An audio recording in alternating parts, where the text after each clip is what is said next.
Hi, I'm Louise Frampton from Clinical Services Journal. I'm reporting here live from IDSc.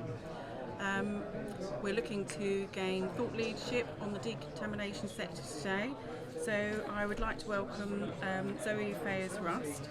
If you can just introduce yourself and tell our readers what you do.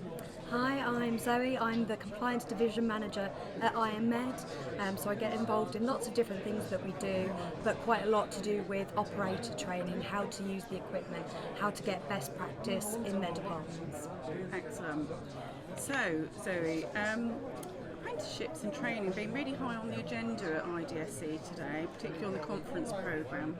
What advice would you give young people considering a career in decontamination today? I'd say that it is actually a really worthwhile career to pursue. There are lots of interesting nooks and crannies, and it's quite a niche environment to be in, but it has such a fundamental role in our healthcare that actually it's really fulfilling once you get into it, and you've got quite a few different areas and pathways that you can kind of excel. If you want to go one way, you can do. If you want to go another way, you can do. So whilst it sounds odd initially, it is thoroughly exciting, at least to me, but maybe I'm a bit of a geek.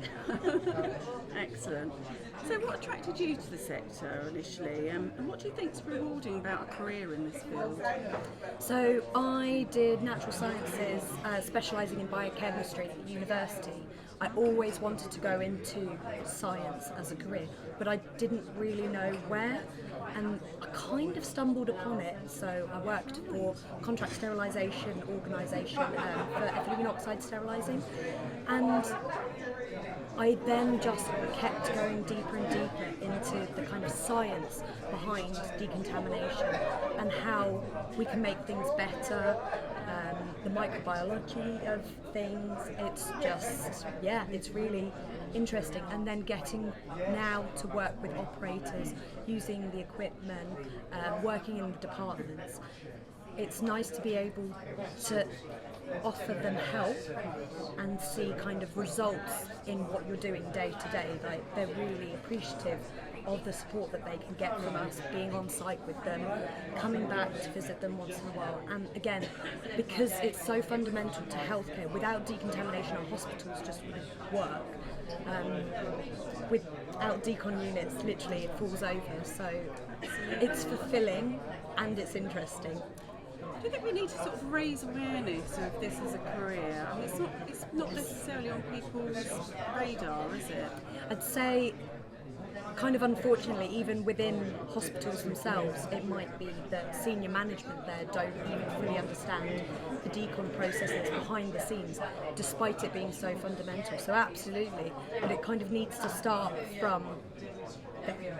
So even internal programs, so that awareness and appreciation of decon is kind of broadened, and then they'll be able to tell people, and it's not just like, oh, I'm the CEO or I'm doing admin or I'm the doctor or I'm the nurse. It's actually, these are critical members of our facility, and we need to appreciate them and keep recruiting in, because it's only going to get bigger.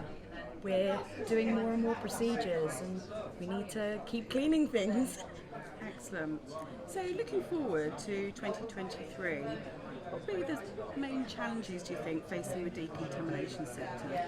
Probably, I'd say, a lot of the same challenges that we're all seeing in life. So the rising costs of living, that feeds into everything.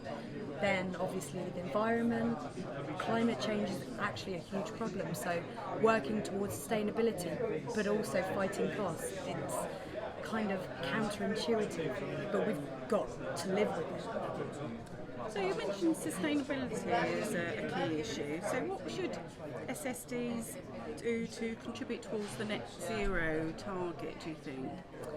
Look at their processes in detail and just find any small change that they can do, because nobody's going to be perfect. Even in like home life, small changes that everybody makes is going to have a bigger effect than one person being completely perfect. So looking at whether you're wrapping or using containers. There may not be a perfect solution for everything, but where you can make small changes that are sustainable, do so. So what are some of the things that you can do as an organisation to support trusts achieve greater sustainability? I'd say it's quite difficult with the products and the offerings that we have, but actually because I am personally quite passionate about sustainability, I do a lot at home, that I am looking at, say for example, the chemistries that we put into our machines, what we can do with the residuals that are in the bottles, because there's always going to be a little residual in there. So is there something that we can do in a sustainable manner to dispose of them? And then also the plastics that those containers are made up of. What can we do with those? And where possible, using more eco-sensitive or sustainable versions of products in our products, be it the packaging, the plastics. And then on another side, with the education, where I see good practices, I'm happy to kind of tell all our sites. It's like learning from each other. If I can do one good thing here and pass it on, brilliant. So we've talked about sustainability. What about in terms of patient safety? We know that there's been a really important report this year from the HSIB. So that's the Healthcare Safety Investigation Branch. Now we know that human factors in decontamination was highlighted as a key issue in that report.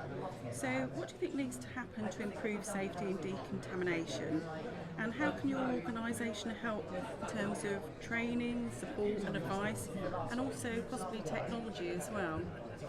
What do we need to do next, do you think? Technology, there are nice things that you can do in order to try and remove human error, which is great, but at the same time, if we're making it so kind of easy for the operator that they don't need to understand the process, I feel like that's going to open it up to them not understanding the process and therefore being really aware of how important each of the steps are. So then you almost introduce the opportunity to make mistakes because they don't understand how the cycle is meant to run.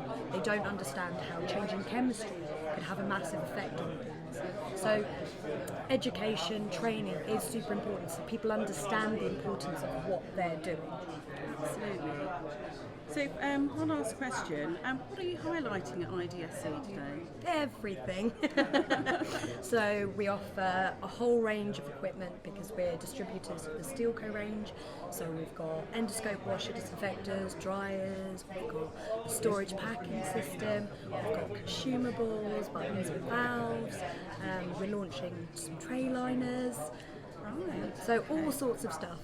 Pretty much we're happy to supply anything, and it's customer driven. So what's different about the tray liners that you're highlighting here today, the ones that you're launching? It's not necessarily different, it's just offering choice. That is one of our big ethoses, that actually it's about what works for your department and for your organisation. It isn't just here's the one thing that you can have, it's what works for you. Excellent. Well, thank you so much for your time today. It's been really interesting and I hope you enjoy the rest of the event. Thank you very much. Nice talking to you. You too. Bye.